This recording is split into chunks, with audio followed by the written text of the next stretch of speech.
vocês as boas-vindas no nome do nosso Senhor Jesus Cristo e pedimos ao Senhor, na nossa oração inicial, que o Senhor abra os nossos ouvidos, abra o nosso coração para que nós possamos aprender aquilo que a sua palavra ensina. Senhor, nós te pedimos em nome de Jesus, dá-nos a oportunidade uma vez mais da gente poder ministrar a sua palavra para abençoar as famílias, para ensinar aquilo que é esperado de ti, Senhor, da nossa parte. Então nós te oramos, agradecidos no nome de nosso Senhor Jesus. Amém. Muito bem, amados ouvintes, nós temos hoje o assunto que é a perspectiva bíblica, ou seja, a visão bíblica sobre amar o cônjuge. É um artigo de Bo Sorensen, que eu traduzi. É um artigo muito interessante, porque traz as passagens bíblicas que tratam deste assunto. Então, nós queremos pedir a vocês que vocês estejam ouvindo, mas em oração, para refletir na palavra do Senhor, e que vocês passem adiante esses ensinamentos sobre um assunto que é crucial e que, ainda mais com esse problema de pandemia, se torna mais importante ainda, né? Então, é a palavra de Deus que nos traz as instruções de como amar o cônjuge. Através dos exemplos do autor que ele alinhou sobre a palavra do Senhor, ou seja, os exemplos que o Senhor Jesus deu, nós podemos melhorar nossos relacionamentos e fortalecer nossos relacionamentos conjugais. Um dos versículos bíblicos mais interessantes está em Provérbios, capítulo 21, versículo 9, que diz assim: é melhor morar num canto de telhado do que com a mulher rixosa numa casa ampla. Ou seja, rixa aí é sinônimo de rivalidade, problema, não é? Então, está lá nos Provérbios, é melhor morar num canto do telhado, um canto de telhado, do que com a mulher rixosa numa casa ampla. No início, isso pode parecer um pouco machista. No entanto, se você pensar por um momento, verá que é verdade. É melhor nós estarmos no menor canto do espaço do que com um cônjuge briguento. A Bíblia está cheia de maneiras pelas quais podemos ser menos parecidos com o cônjuge briguento proverbial e para desbloquear o verdadeiro potencial do nosso casamento. Então, a Bíblia tem muitos e muitos exemplos, muitos e muitos ensinamentos sobre as maneiras como nós podemos evitar e trabalhar no sentido de que o relacionamento seja cordial e um relacionamento que flua bem, em lugar de ser um relacionamento conflitante. Um bom exemplo de como podemos melhor amar o nosso cônjuge vem do primeiro casal nesta terra, Adão e Eva. Em Gênesis, capítulo 2, versículo 24, está escrito: portanto, deixará o homem seu pai e sua mãe e apegar-se-á à sua mulher, e eles serão uma só carne. Aí está a fórmula. Aí está a fórmula. Então, a mulher que Deus criou, né, foi porque a primeira criatura, que era o homem, ele não estava sozinho, absolutamente, porque ele tinha o convívio com Deus todos os dias. Mas era preciso que ele tivesse uma companheira, uma ajudadora. E aí, lá em Gênesis, Deus foi muito claro: deixará o homem seu pai e a sua mãe e apegar-se-á à sua mulher, e eles serão uma só carne. Uma só carne, aí tem várias coisas que a gente pode explorar. Uma só carne não é o sentido biológico da coisa, é o sentido espiritual, é o sentido da vida espiritual. Viver os dois, formarem uma só perspectiva espiritual para a vida. Os dois terem uma visão de que a vida do casal ela deve ser nutrida por aquilo que vem da parte de Deus, que são os dons espirituais, né? E a paciência é uma delas. Paciência é um dos dons. Então, veja só, o pastor Érico estava até falando disso, acerca disso um desses dias, que, na verdade, o que aconteceu? Eu achei interessante a ilustração que ele falou. Os animais já foram criados como macho e fêmea, mas o homem, o primeiro homem, foi criado à imagem de Deus. E essa história de dizer, como muitos aí querem defender, que existe uma palavra lá no original, né, de que o homem, que Deus, pode ser uma palavra encarada no feminino ou no masculino, isso aí é invenção dos caras que querem distorcer o que fala a palavra de Deus. Porque, se fosse assim, Deus não precisaria, não acharia que era necessário criar uma companheira para o Adão. Uma companheira que não era do mesmo sexo. Uma companheira que completaria o relacionamento do Adão sendo diferente dele. Então, essa história aí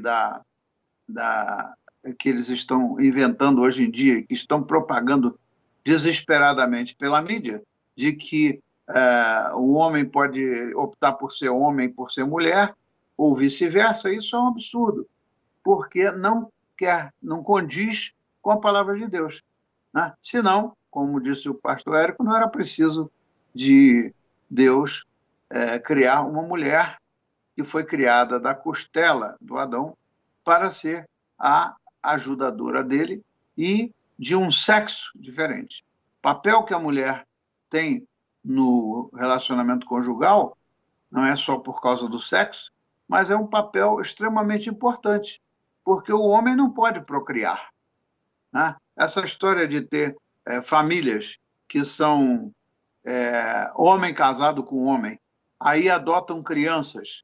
Eu fico imaginando, meu Deus do céu, o que essas crianças vão aprender? Porque o homem ele não pode procriar. Então, essa de casar com outro homem e adotar criança, isso é uma arrumação, uma invenção do homem que não tem nada a ver com o que Deus quer, porque o que Deus quer é que haja a procriação, unindo o homem e a mulher, haver a procriação. Sem isso é impossível duas mulheres procriarem ou dois homens procriarem. Então, aí vamos ver o que mais o autor diz. Irmã Marlice, o que o autor comenta? Unir-se a alguém não significa apenas sair de vez em quando e depois ir cuidar da própria vida. Também não significa colocar as necessidades e interesses dos outros à frente do nosso cônjuge. E isso inclui os pais. Pais bem-intencionados muitas vezes podem ficar entre o casal que se ama. É nossa responsabilidade manter esse versículo em mente e ser um com nosso cônjuge. O que é apegar-se?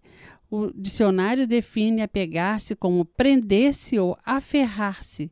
Marido e mulher não devem ser separados, mas estarem um ao lado do outro. Isso também é demonstrado em Gênesis. O diabo engana Eva. Ela prova do fruto da árvore do conhecimento do bem e do mal e terá que sair do jardim do Éden. Muito bem, então veja só.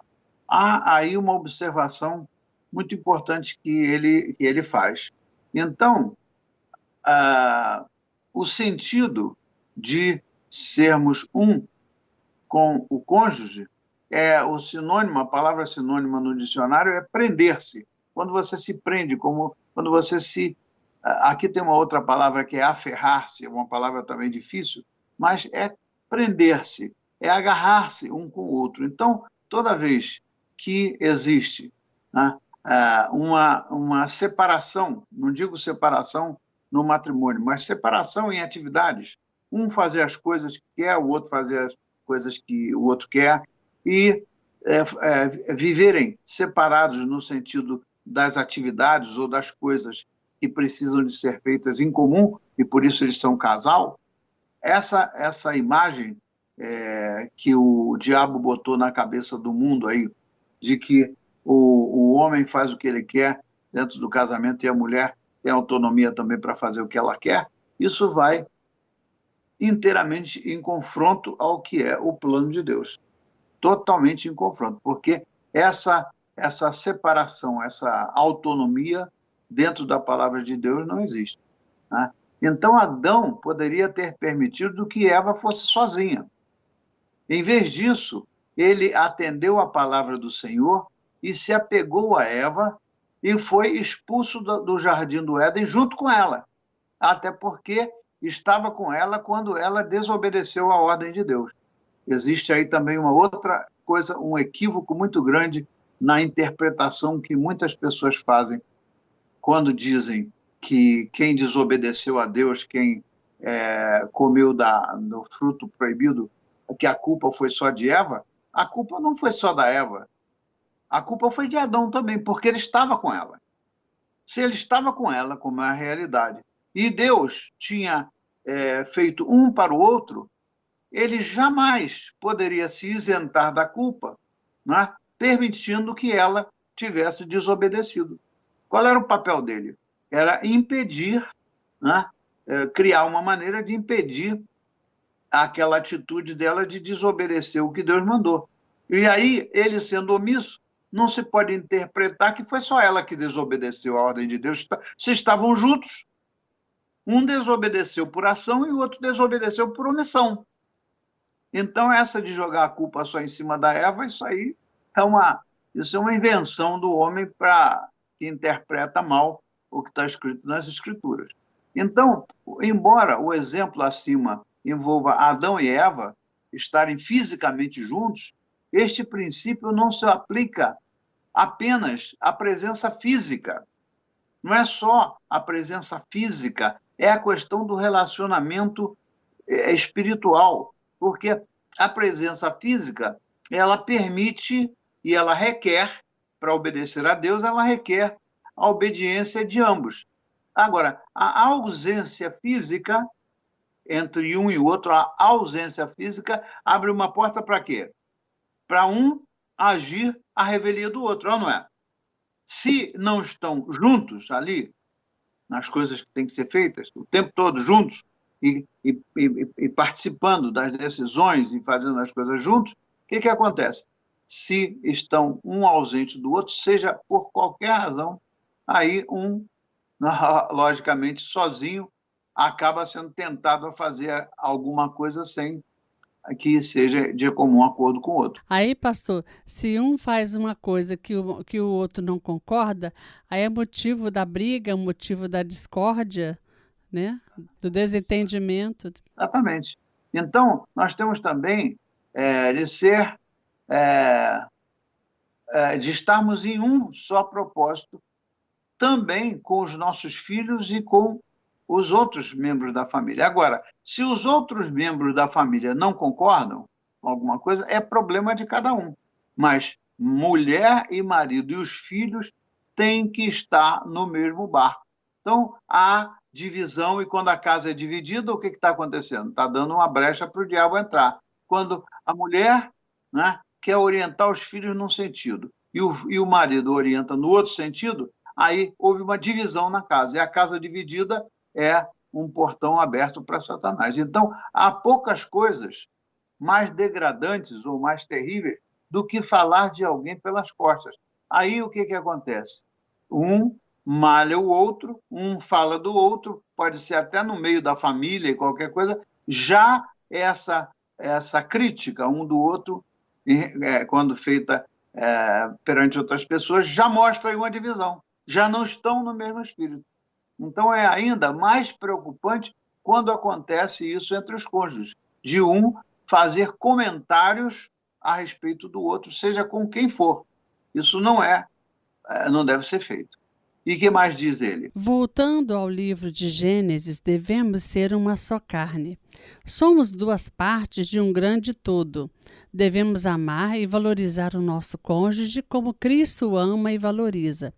Devemos apoiá-lo e estar dispostos a servir como Jacó. Ao servir humildemente nossos cônjuges, o nosso amor um pelo outro cresce. Este ciclo virtuoso nos tornará mais unidos aos nossos cônjuges enquanto continuamos a trabalhar em conjunto para um propósito único. Aí, trabalhar em conjunto para um propósito único. Amados ouvintes, trabalhar em conjunto para cumprir um propósito único. Sem isso, nós estamos desobedecendo a palavra do Senhor. Então, exemplos bíblicos de casais que se amam. Não existe receita para um casamento perfeito, mas é possível seguir algumas dicas para que o casal previna momentos de crise e esteja mais forte diante das dificuldades que aparecem.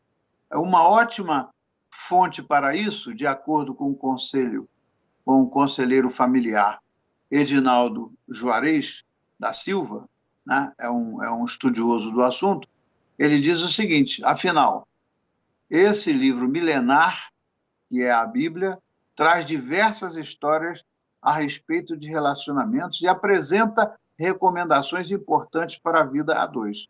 Então, veja esses relatos, né, e seus ensinamentos para o matrimônio. E eu quero fazer aqui uma observação que é o seguinte: se a gente tem um programa, ou tem um estudo bíblico, ou tem uma pregação, ou tem qualquer coisa, no sentido de relacionamentos saudáveis sabe o quê? Relacionamentos de acordo com aquilo que Deus prescreve. Se a gente tem alguma coisa a fazer, seja estudo bíblico, como eu disse, seja o que for, nós temos que nos guiar pela Bíblia. Qualquer comentário, qualquer conversa, qualquer programa que fique falando de coisas somente da experiência de cada um, certamente que vai evidenciar o quê? Se ficar falando somente da experiência de cada um, porque eu não sei o quê, porque o outro não sei o quê, porque o meu pai, porque o meu tio, porque o meu marido, porque o meu vizinho, nós estamos nos baseando na Bíblia ou estamos nos baseando nas experiências de cada um? Nas experiências, né? E as experiências são perfeitas? Não, de jeito nenhum. Não existe experiência, relacionamento que seja perfeito. Então, se enfatizar muito, é isso que eu quero dizer, amados ouvintes, se enfatizar muito só falando de experiências, a gente não está indo à fonte, a fonte está na Bíblia.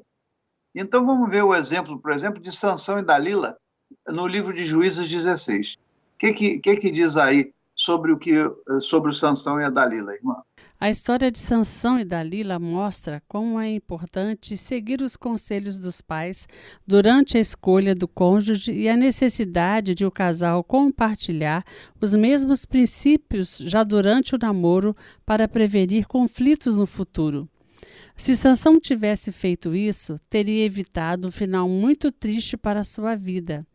Ouça o conselho daqueles que te amam e não decida pagar um alto preço só para ver se seu relacionamento vai dar certo.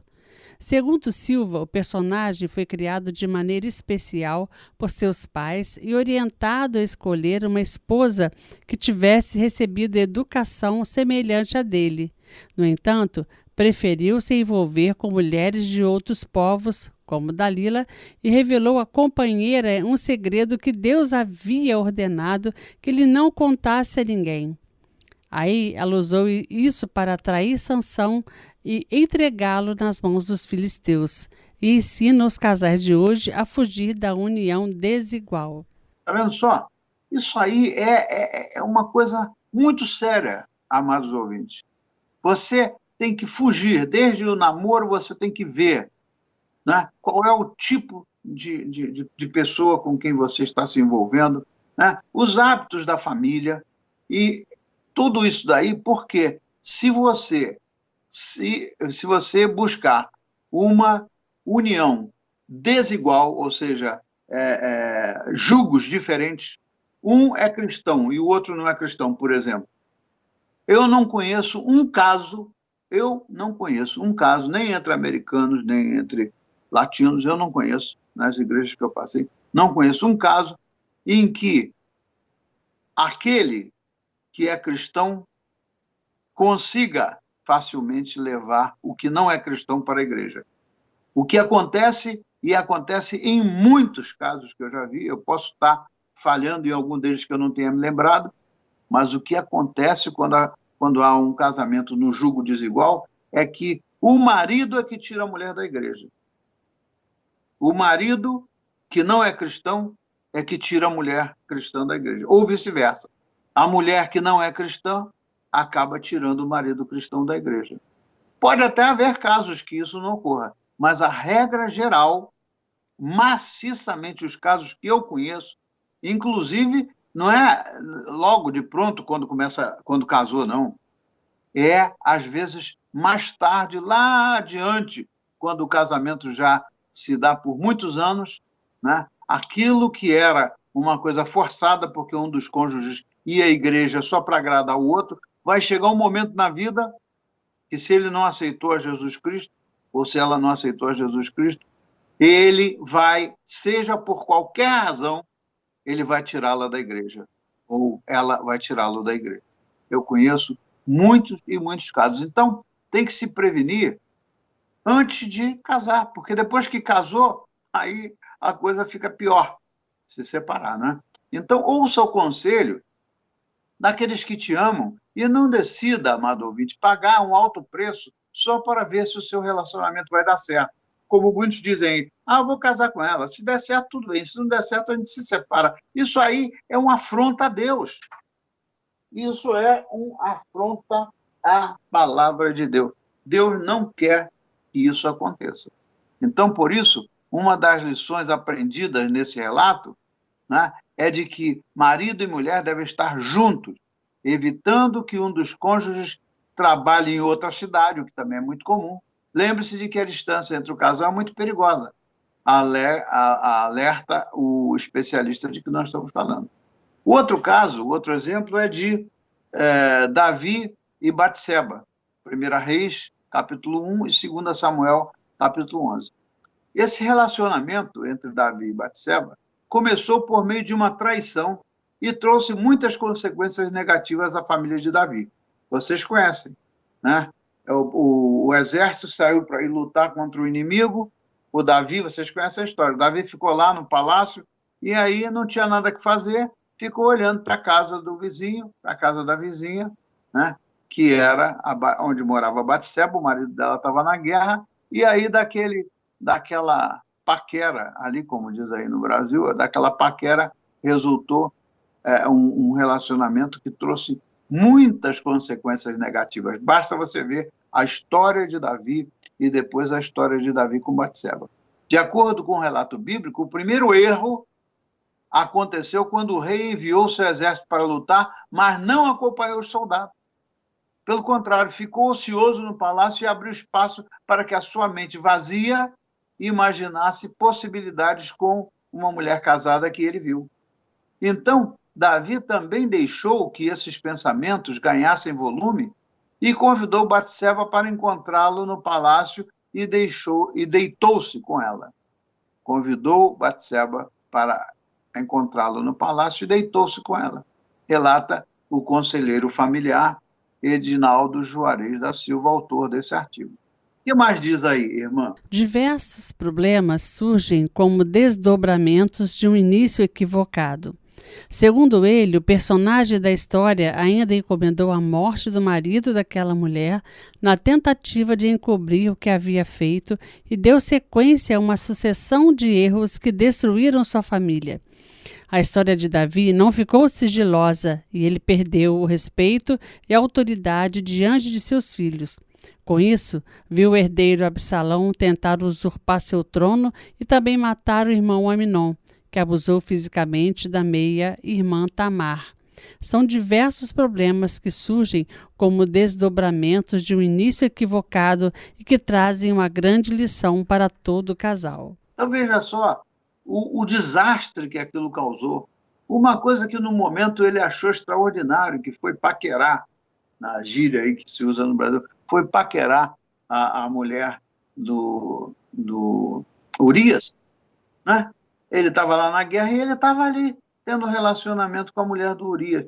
Isso traz consequências terríveis. Trouxe para ele, traz para qualquer pessoa, seja um governante, seja uma pessoa comum, né? E até mesmo dentro da igreja, né? Isso é muito triste. Então, vamos ver agora o assunto de Jó e a sua esposa, capítulo 2 de Jó. O nome da mulher de Jó não é citado na Bíblia, mas as suas ações trazem um grande ensinamento para os maridos e esposas.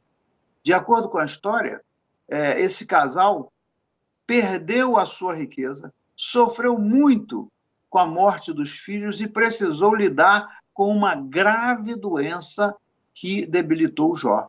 Só que a esposa não aguentou ficar ao lado do marido diante dessas dificuldades. Ela representa os cônjuges que só estão firmes em seu relacionamento quando tudo está bem. Quando Jó ficou lá leproso e a coisa começou a dar tudo errado, né? Ele passando por aquela prova, o que era suposto de fazer? Era suposto dos dois enfrentarem juntos aquela prova e os dois venceriam. Mas ela virou para Jó e disse o quê? Você fica lá com o seu Deus e amaldiçoa esse Deus e morre, né? Amaldiçoa lá o seu Deus e morre. Imagina que coisa triste.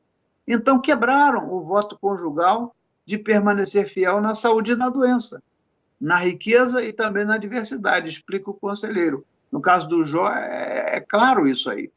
Quando as perdas e a doença vierem, amados ouvintes, vocês devem permanecer unidos a qualquer preço. É difícil? É difícil. Não é fácil, mas é o que acontece. Segundo ele, todo relacionamento passa por momentos de alegria e de tristeza. E o casal precisa estar disposto a lutar pelo seu casamento, apesar dos obstáculos, né? A mulher de Jó é um exemplo a ser evitado por outras mulheres, para que, quando as perdas e a doença vierem, marido e mulher permaneçam unidos. Amém? Amém. Interessante, né? O exemplo dela deve ser evitado e não copiado, né? Que os ouvintes fiquem bem, que eles fiquem bem atentos, né? a essa observação, né? Evitado e não seguido, né? Porque realmente eu falo por mim, né, pastor? Porque eu já falei aqui algumas vezes sobre a situação do meu esposo, né? Que Deus me deu a bênção de poder cuidar dele até o final, em obediência ao Senhor. E foram momentos difíceis, irmão. Sabe que o câncer, ele destrói muito, né? A pessoa, psicologicamente, emocionalmente. Mas graças a Deus, Deus pôde me dar a graça e a bênção de poder cuidar até o final. Exatamente. Exatamente. Eu conheço um casal de americanos, ele já faleceu. Ele foi a 2 guerras ou a 3 guerras. Ele foi aquelas guerras. A primeira guerra que ele foi a do Vietnã, depois foi a Guerra da Coreia, enfim, essas guerras por aí.